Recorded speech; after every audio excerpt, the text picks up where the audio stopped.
জানিয়ে দিব সর্বশেষ আপডেট বাংলা সংবাদ। শুরুতেই প্রধান প্রধান শিরোনাম। নির্বাচনী পরিবেশ নিয়ে সন্তুষ্ট প্রধান উপদেষ্টা, প্রেস সচিব। নির্বাচনী মাঠে লড়ছেন ৪৬ চিকিৎসক। রোববার মাঠে নামবেন ১,০৫১ এক্সিকিউটিভ ম্যাজিস্ট্রেট ইসি। মাসুদ। কুমিল্লায় বিএনপি ও এনসিপি সমর্থকদের মধ্যে হাতাহাতি। আমিও শহীদ মুক্তিযোদ্ধা পরিবারের সদস্য, জামায়াত আমির। এতক্ষণ শুনছিলেন সংবাদ শিরোনাম, এখন শুনবেন বিস্তারিত। আসন্ন জাতীয় সংসদ নির্বাচনের প্রস্তুতি নিয়ে সন্তুষ্ট প্রধান উপদেষ্টা ড. মুহাম্মদ ইউনূস। এখন সুষ্ঠু নির্বাচন করা বড় চ্যালেঞ্জ বলে জানিয়েছেন তিনি। শনিবার ৭ ফেব্রুয়ারি এক সংবাদ সম্মেলনে এ তথ্য জানিয়েছেন প্রধান উপদেষ্টার প্রেস সচিব শফিকুল আলম। প্রেস সচিব বলেন, প্রধান উপদেষ্টা বলেছেন, পরবর্তী এক সপ্তাহ খুবই ক্রুশিয়াল। তিনি বলেছেন, ভোট উৎসবমুখর হবে এবং সেফ হবে। নারীরা আনন্দের সাথে ভোট দিবেন, পুরো পরিবার একসাথে ভোট উৎসবে যোগ দিবেন। আমি আশা করি এই ভোট ইতিহাসে স্মরণীয় হয়ে থাকবে। প্রেস সচিব জানান, বডি অন ক্যামেরা কিভাবে কাজ করছে সেটা জানতে যারা বডি অন ক্যামেরা ক্যারি করছিলেন তাদের প্রধান উপদেষ্টা কথা বলেছেন। ত্রয়োদশ জাতীয় সংসদ নির্বাচনের আর মাত্র বাকি কয়েকদিন। উত্তপ্ত ভোটের মাঠে লড়ছেন ব্যবসায়ী, শিক্ষক, আইনজীবী, চিকিৎসক, ইঞ্জিনিয়ার সহ বহু পেশার মানুষ। হাসপাতালের সীমানা পেরিয়ে এবার ভোটের মাঠে জনসেবা দিতে লড়ছেন প্রায় ৪ ডজন চিকিৎসক, অর্থাৎ ৪৬ চিকিৎসক ভোটযুদ্ধে অংশ নিচ্ছেন। সকাল থেকে রাত অবধি তারা ভোটারদের দ্বারে দ্বারে যাচ্ছেন, দিচ্ছেন নানা প্রতিশ্রুতি।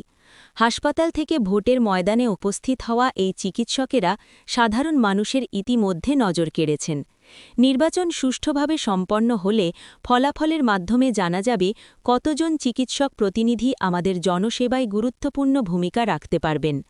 তারা বিভিন্ন রাজনৈতিক দল থেকে মনোনয়ন পেয়েছেন, তবে কেউ লড়ছেন স্বতন্ত্র প্রার্থী হিসেবে। সবচেয়ে বেশি চিকিৎসক আছেন বাংলাদেশ জামায়াতে ইসলামী থেকে। নির্বাচনে দাঁড়িপাল্লা প্রতীক নিয়ে লড়বেন ২০ জন প্রার্থী। দ্বিতীয় অবস্থানে আছে বাংলাদেশের রাজনীতির অন্যতম বড় দল বিএনপি।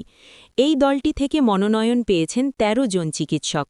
ইসলামী আন্দোলন বাংলাদেশের পক্ষ থেকে লড়ছেন ১০ জন চিকিৎসক। জাতীয় নাগরিক পার্টি এনসিপি প্রার্থীদের মধ্যে আছেন ২ জন চিকিৎসক। এছাড়া স্বতন্ত্র প্রার্থী হিসেবে লড়ছেন জাতীয় নাগরিক পার্টির এনসিপি সাবেক সিনিয়র যুগ্ম সদস্য সচিব ডাক্তার তাসনিম জারা। ত্রয়োদশ জাতীয় সংসদ নির্বাচন ও গণভোটকে কেন্দ্র করে আগামীকাল রোববার থেকে মাঠে নামছেন ১,০৫১ জন এক্সিকিউটিভ ম্যাজিস্ট্রেটও। এছাড়া সেনাবাহিনীর আরও সদস্যসহ অন্য আইনশৃঙ্খলা রক্ষাকারী বাহিনীর সদস্যরাও মাঠে নামছেন কাল। ১৪ ফেব্রুয়ারি পর্যন্ত তারা ভোটের মাঠে থাকবেন। শনিবার ৭ ফেব্রুয়ারি নির্বাচন কমিশনার আব্দুর রহমানুল মাসুদ একটি প্রথম সারির গণমাধ্যমকে এসব তথ্য জানান। ইসি মাসুদ বলেন, সেনাবাহিনী আগে থেকেই মাঠে আছে। কাল রোববার থেকে আরও যুক্ত হবে। আনুষ্ঠানিকভাবে তারা ভোটের আগে পরে ৭ দিন থাকবে। আমরা আইনশৃঙ্খলা বাহিনীর সঙ্গে বৈঠক করেছি। তারা সবাই বলেছে যে মাঠের অবস্থা, দেশের আইনশৃঙ্খলা পরিস্থিতি সম্পূর্ণ ভালো এবং নির্বাচনের জন্য সহায়ক আছে। নির্বাচন কমিশনার বলেন, সব ব্যালট বাক্স জেলায় জেলায় পাঠানো হয়েছে। রিটার্নিং অফিসাররা সেগুলা গ্রহণ করছে। এখন সবাই ভোটের প্রস্তুতিতে ব্যস্ত। শুক্রবার ৬ ফেব্রুয়ারি ইনকিলাব মঞ্চের আন্দোলন নির্বাচনের পরিবেশে কোনো প্রভাব পড়েছে কিনা, এ নিয়ে আপনারা চিন্তিত কিনা জানতে চাইলে রহমানুল মাসুদ বলেন, না, আমরা ওটাকে চিন্তিত মনে করি না। তবে নির্বাচনের যেহেতু আর ২-৪ দিন বাকি আছে, তাদের দাবি দেওয়া থাকতেই পারে। তারা যেন নির্বাচনের স্বার্থে এই দাবি দেওয়াগুলো আপাতত বন্ধ রাখে, এটা আমরা আহ্বান জানাই। আমরা মনে করি নির্বাচনের পরিবেশ সম্পূর্ণ ভালো আছে। কুমিল্লা ৪ দেবিদার আসনে শাপলাকলি ও ট্রাক প্রতীকের বিএনপি সমর্থকদের মধ্যে পাল্টাপাল্টি স্লোগানকে কেন্দ্র করে হাতাহাতির ঘটনা ঘটেছে। শনিবার ৭ ফেব্রুয়ারি দুপুরে দেবিদারের সুলতানপুর ইউনিয়নে এ ঘটনা ঘটে। বিএনপি ও এনসিপির পাল্টাপাল্টি স্লোগানকে কেন্দ্র করে এ ঘটনার একটি ভিডিও সামাজিক যোগাযোগ মাধ্যমে ছড়িয়ে পড়েছে। স্থানীয় সূত্রে জানা গেছে, সাবেক প্রধানমন্ত্রী বেগম খালেদা জিয়ার রুহের মাগফেরাত কামনায় স্থানীয় বিএনপির উদ্যোগে দোয়া মাহফিল ও আলোচনা সভার আয়োজনে প্রধান অতিথি হিসেবে উপস্থিত ছিলেন কুমিল্লা উত্তর জেলা বিএনপির সদস্য সচিব AFM তারেক মুন্সি। অনুষ্ঠানের শেষে তাবারক বিতরণের পর এই আসনে বিএনপির মনোনয়ন বঞ্চিত সাবেক সংসদ সদস্য ইঞ্জিনিয়ার মঞ্জুরুল আহসান মুন্সি সেখানে উপস্থিত হন। এ সময় মঞ্জু সমর্থকরা ট্রাক প্রতীকের পক্ষে স্লোগান দিতে শুরু করেন। এ সময় এনসিপি নেতাকর্মীরা শাপলাকলির পক্ষে পাল্টা স্লোগান দিলে উভয় পক্ষের মধ্যে উত্তেজনা সৃষ্টি হয়।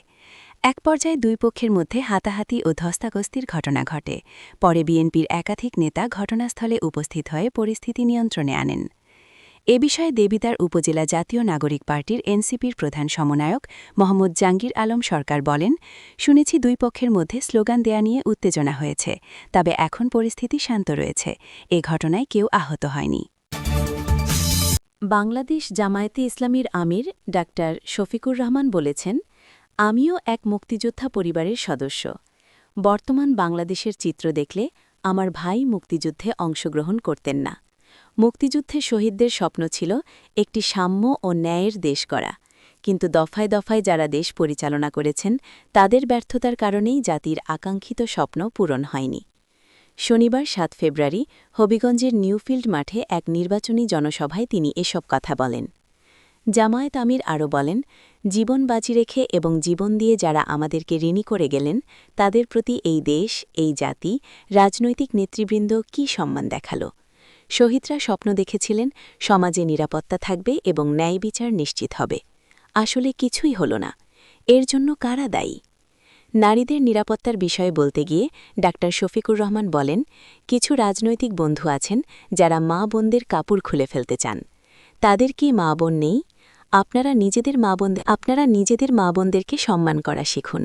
যদি আপনাদের মা বোনদেরকে সম্মান করা শিখে থাকেন তাহলে এদেশের ৯ কোটি মা বোনদেরকে আপনারা সম্মান করতে পারবেন। আমরা এই ভাই বন্ধুদেরকে বলবো, প্লিজ এই অপকর্ম থেকে বিরত থাকুন।